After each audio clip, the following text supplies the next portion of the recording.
안녕하세요. 양선호입니다. 오늘은 테슬라보다 저와 관련된 소식 먼저 전해드리겠습니다.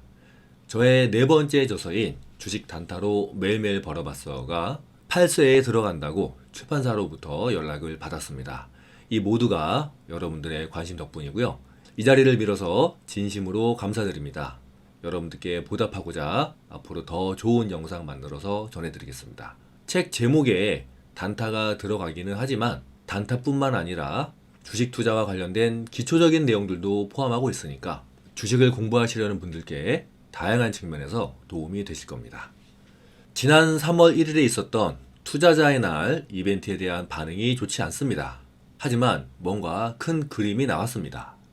사실 애널리스트들과 투자자들은 테슬라의 사이버 트럭 그리고 저가형 전기차의 대량 생산에 대한 구체적인 계획을 원했습니다. 하지만 아쉽게도 여기에 대한 내용은 없었습니다. 이로 인해 테슬라의 주가는 이 이벤트가 끝난 이후에 약 6%가량 하락했습니다. 주간으로 보면 0.6%밖에 상승 안 했는데요. 이것은 같은 기간에 나스닥과 S&P 500이 1.9%, 2.6% 상승한 것과 대조된 부분입니다. 하지만 일론 머스크는 이날 매우 중요한 것을 발표했습니다. 만약 그가 맞다면 테슬라는 전체 자동차 산업을 보다 좋은 쪽으로 확연히 바꿀 것이기 때문입니다. 월스트리트는 그 이벤트가 너무 고차원적이고 너무 철학적이며 너무 길었다고 불평했습니다. 애널리스트들은 테슬라가 그날 늦게라도 소형 전기차에 대해 극적으로 발표하기를 원했지만 테슬라가 원한 것은 짧은 질의응답 시간이었습니다. 그리고는 그 행사를 마쳤습니다. 이 질의응답 시간에 한 애널리스트가 중요한 질문을 던졌습니다. 2030년에 연간 2천만 대 생산이라는 최종 목표를 달성하기 위해서 테슬라는 앞으로 몇 개의 다른 모델들을 판매할 것이냐는 질문이었습니다. 여기에 대해 머스크는 이렇게 답했습니다. 아주 많지 않다. 10개? 모르겠다. 아주 많지는 않다. 이것은 폭탄 선언입니다. 왜냐하면 이 숫자는 믿을 수 없을 정도로 낮은 숫자이기 때문입니다. 판매량으로 세계 최대 자동차 제조사 중에 하나인 폭스바겐은 브랜드만 10개이고 훨씬 더 많은 모델들을 가지고 있습니다. 머스크는 이어서 이렇게 말했습니다.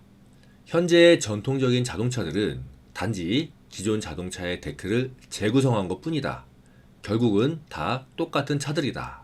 기존의 차들은 모델이 많아도 결국은 겉모양을 살짝 바꾼 것이기 때문에 사실상 하나의 단일 모델이라고 봐도 된다는 의미입니다. 거기에 반하면 본인이 말한 테슬라의 모델 10가지 종류는 많다는 의미겠죠. 즉, 이 10가지 모델은 살짝 바꾼 10가지가 아니라 완전히 다른 형태의 10가지를 의미하는 것 같습니다. 일론 머스크는 그러면서 핸드폰을 언급했습니다. 예전에 수백 개의 플랫폰이 있었다. 하지만 지금은 무엇을 사용하고 있나? 자동차도 이렇게 될 것이다. 그의 말대로 지금은 대부분의 핸드폰이 이런 모양이죠. 일명 캔디바. 이런 형태의 핸드폰이 기존의 플립폰을 대체했습니다. 물론 자동차는 핸드폰이 아닙니다. 사람들은 세단, SUV, 밴, 그리고 트럭을 필요로 합니다. 하지만 만약 머스크가 맞다면 앞으로 자동차 모델의 수는 확연하게 감소할 것입니다.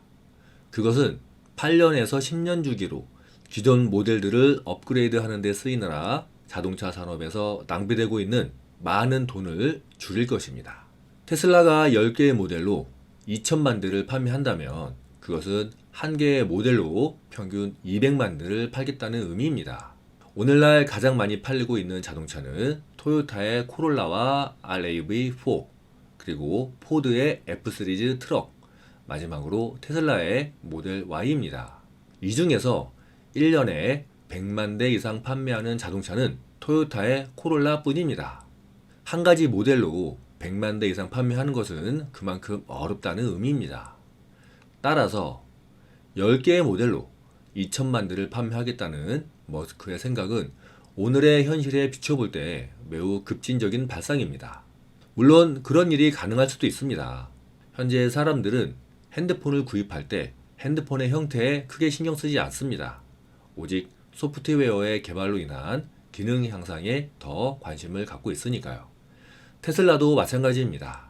사람들은 앞으로 차의 외관보다는 차 내부의 성능에 더 큰 관심을 가질 수도 있습니다. 테슬라의 계획대로 그런 일이 벌어진다면 다른 자동차 산업은 이것을 받아들이지 않을 수도 있습니다.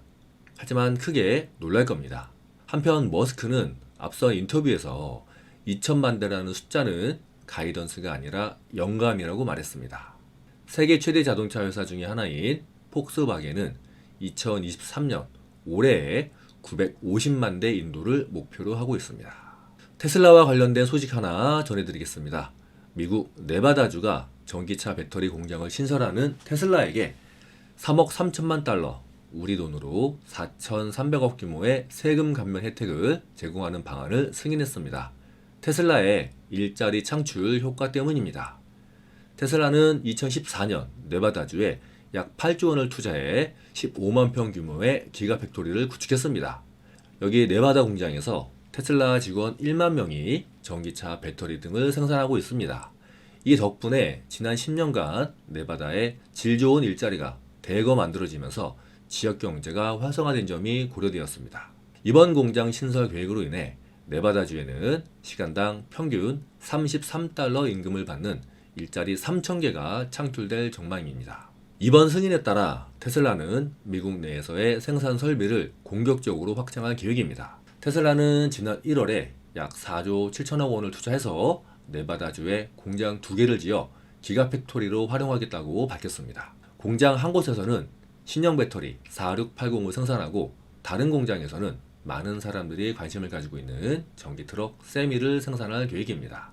동시에 연방정부로부터 인플레이션 감축법에 의한 세제 혜택을 받을 가능성도 커졌습니다. 이 법에 의하면 미국에서 생산한 배터리에 킬로와트당 35달러의 세액 공제 혜택을 줍니다. 이 때문에 테슬라는 지난달에 독일 공장 신설 계획을 처리하고 미국으로 방향을 선회했습니다. 다만 품질 문제가 다시 불거지고 있습니다. 자동차 뒷좌석 등받이 프레임을 고정하는 볼트가 제대로 조여지지 않았다는 이유로 지난 3월 4일 2022년 그리고 2023년형 모델 Y 3,470대를 리콜한다고 발표했습니다. 다행히도 테슬라는 이번 리콜과 관련해서 부상이나 사망사고가 접수된 것은 없다고 밝혔습니다. 테슬라와 관련하여 새로운 소식 또 전해드리겠습니다. 오늘 영상 도움되셨으면 구독과 좋아요 부탁드립니다.